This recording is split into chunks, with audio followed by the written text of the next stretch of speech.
안녕하세요. 오늘은 농지 전용에 대해 속 시원하게 알려드리겠습니다. 이게 말이 좀 어렵고 복잡해 보이죠? 근데 오늘 저랑 같이 하나하나 뜯어보면, 아, 이게 이런 거구나 하고 길이 딱 보이실 거예요. 혹시 시골길 가다가 쫙 펼쳐진 밭이나 논을 보면서 와, 저기다 예쁜 집 짓고 살면 진짜 좋겠다. 이런 생각 해보신 적 없으세요? 아마 많으실걸요. 바로 그 꿈, 그 상상을 현실로 만들기 위해 반드시 거쳐야 하는 관문이 있거든요. 오늘 그 이야기를 해보려고 합니다. 그래서 오늘 우리가 뭘 알아볼 거냐면요. 첫째, 농지 전용이 대체 뭔지 개념부터 딱 잡고요. 둘째, 어떤 방법들이 있는지, 길은 여러 갈래거든요. 셋째, 제일 궁금해하실 거, 그래서 과정은 어떻고 돈은 얼마나 드는지. 넷째, 어기면 큰일 나는 규칙들. 마지막으로, 다른 건 다 잊어도 이것만은 꼭 챙겨가셔야 할 핵심 요약까지. 오늘 이것만 쭉 따라오시면 됩니다. 자, 그럼 첫 번째 순서부터 바로 시작해 볼까요? 도대체 농지 전용이라는 게 뭘까요? 농지 전용 말 그대로 풀이하면요. 농지를 다른 용도로 쓴다는 거예요. 근데 여기서 중요한 건 이게 그냥 내 땅이니까 내 맘대로 건물 지어야지 이게 절대 안 된다는 겁니다. 반드시 나라에서 정한 공식적인 허락, 즉 전용 절차를 밟아야만 해요. 자, 여기서 진짜 헷갈리기 쉬운 포인트가 하나 나옵니다. 농지에 뭐 짓는 건 다 전용 아니야? 라고 생각하실 수 있는데 꼭 그렇지는 않아요. 지금 표를 한번 보세요. 우리가 흔히 보는 비닐하우스나 버섯재 배사 같은 거 있죠? 이런 건 농사 짓는 데 쓰는 거니까 전용이 아니라 그냥 농지 이용으로 봐요. 하지만 건물을 올리려고 콘크리트를 붓거나 마당을 만들려고 포장을 한다? 이건 빼도 박도 못하는 농지 전용입니다. 이 차이를 아는 게 첫걸음이에요. 자, 개념은 이제 잡혔죠?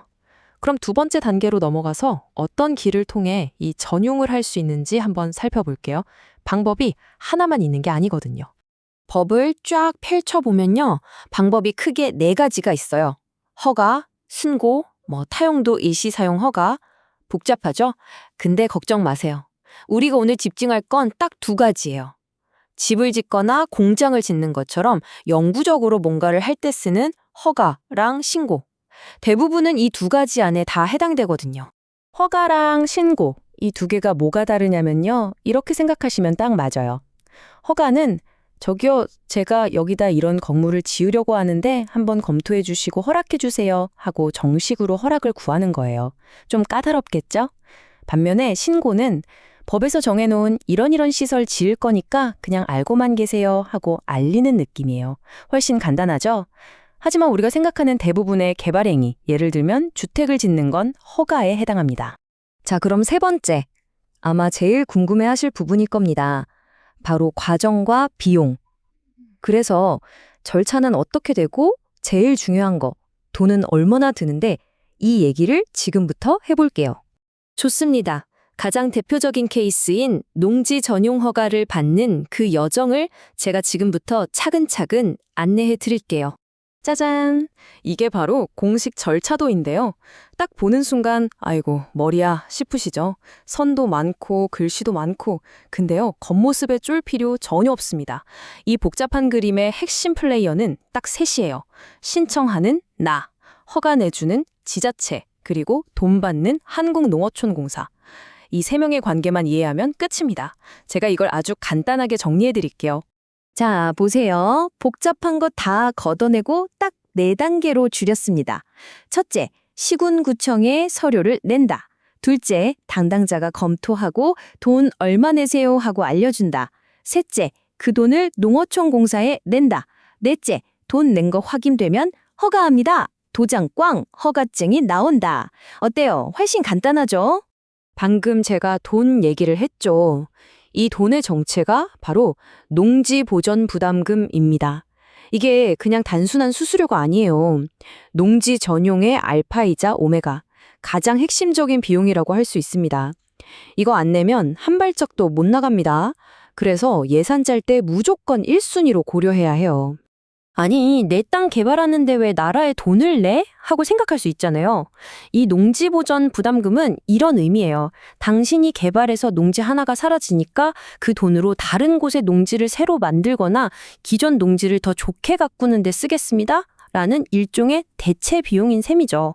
우리나라 전체의 농지를 지키기 위한 약속 같은 거라고 보시면 돼요. 그럼 이 부담금 어떻게 계산하냐? 공식은 의외로 간단합니다.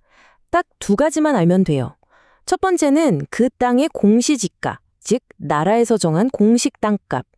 두 번째는 그 땅이 어디에 있느냐. 농사를 적극적으로 권장하는 농업진흥지역 안에 있으면 공시지가의 30%, 그 밖에 있으면 20%를 내는 겁니다. 아무래도 더 중요한 농지일수록 부담이 커지는 구조죠. 그런데 여기서 정말 중요한 숫자가 하나 나옵니다. 바로 5만 원. 이게 뭐냐면 상한선이에요. 예를 들어서 땅값이 엄청 비싼 곳이라 계산을 해봤더니 제곱미터당 부담금이 7만 원이 나왔다?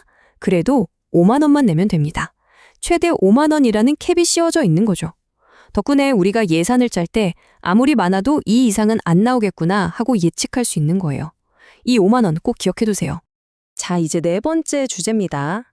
그럼 이 모든 절차 다 귀찮고 무시하고 그냥 건물부터 지으면 어떻게 될까요? 걸리겠어? 하는 생각 절대 하시면 안 됩니다. 그 대가가 정말 상상 이상으로 무겁거든요. 네, 아주 그냥 돌직구 질문이죠. 까짓 거 그냥 하면 안 되나? 만약 지금 1초라도 이런 생각을 하셨다면 지금부터 귀를 정말 바짝 세우고 들으셔야 합니다. 불법으로 농지를 전용하면요. 일단 징역이나 벌금형을 받을 수 있어요. 근데 이게 끝이 아닙니다. 더 무서운 게 있어요. 바로 원상회복명령. 쉽게 말해 당신이 지은 거 다 부수고 다시 밭으로 만들어놔! 라는 명령이 떨어지는 거죠. 여기서 끝이냐? 아니요. 진짜 공포는 이제부터입니다. 만약 원상회복을 안 하고 버티면 매년 땅값의 최대 25%에 해당하는 이행강제금이 계속해서 따라붙습니다. 실제로 대법원 판례를 보면 이 이행강제금의 성격을 딱 정의해놨어요. 이건 한 번 내고 땡 하는 벌금이 아니다. 원상회복을 할 때까지 계속 돈을 내게 만들어서 위반한 사람을 심리적으로 압박하고 결국엔 포기하고 의무를 이행하게 만드는 강력한 압박 수단이라는 겁니다. 여기서 끝이 아니에요. 와, 이제 허가받고 건물 다 지었으니 내 맘대로 해야지 생각하면 또 안 됩니다. 건물이 다 지어진 후에도 5년 동안은 일종의 관리 기간이 있어요. 이 5년 안에 허가받은 목적과 다르게 예를 들어 농업용 창고로 허가받아 놓고 갑자기 이걸 식당으로 바꾼다? 이러려면 그냥은 안 되고 따로 용도 변경 승인이라는 절차를 또 거쳐야 합니다. 자, 이제 거의 다 왔습니다. 마지막으로 오늘 이야기한 내용들 중에서 다른 건 혹시 잊어버리시더라도 이것만은 꼭 머릿속에 담아가셨으면 하는 핵심 내용들만 딱 정리해 드릴게요. 딱 5가지입니다. 첫째, 농지에 농사 외 다른 걸 하려면 농지 전용은 선택이 아니라 필수다. 둘째, 내 상황에 맞게 허가를 받을지 신고를 할지 길을 잘 선택해야 한다. 셋째, 농지 보전 부담금이라는 큰 비용이 드니까 예산 계획은 필수. 넷째, 불법으로 하면 벌금 폭탄에 이행강제금까지 절대 안 된다. 그리고 마지막 5째, 공사 끝났다고 다 끝난 게 아니다. 5년간의 사후관리 의무가 있다. 이 5가지입니다. 자, 이제 여러분은 농지 전용 이하는 꽤나 복잡한 지도를 손에 넣으셨습니다. 이 지도를 가지고 여러분의 땅 위에 어떤 새로운 그림을 그려 나가실 건가요? 동시에 우리가 편리한 건물을 하나 얻는 대가로 영원히 사라지는 그 농지 한 떼기의 진짜 가치는 과연 무엇일까? 한 번쯤은 다 같이 생각해 볼 문제가 아닐까 싶습니다.